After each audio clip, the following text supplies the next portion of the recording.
plaer compartir aquest espai de catalanitat al centre de Madrid amb ells, que estan fent un desplegament d'una setmana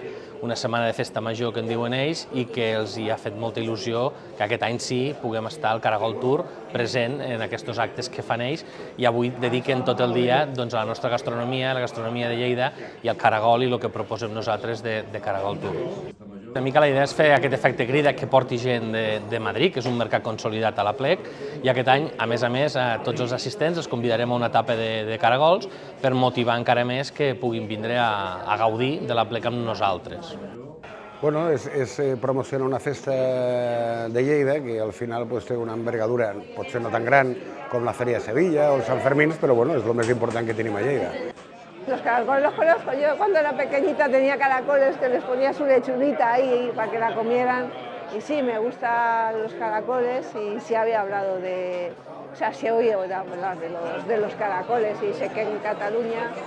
tienen mucha tradición los caracoles. A mí sí me gustan los caracoles. Cuando era jovencito he cogido caracoles porque mi familia era vasca y cada vez que llovía íbamos a coger caracoles. Y aquí en Madrid pues hay varios sitios y a mí me gustan en general mucho los caracoles y además lo hacen seguramente diferente a vosotros, pero también están muy ricos y lo que pasa es que para hacerlos en casa es problemático porque todo lo conlleva, etcétera, y algunas veces cuando mi mujer lo ha comprado hemos tenido que tener en harina, que no sé si vosotros lo hacéis así, y entonces es un poco complicado. Y al final hemos acabado yendo a los 2 o 3 bares que en Madrid hay que sirven caracoles, que tienen ja fama.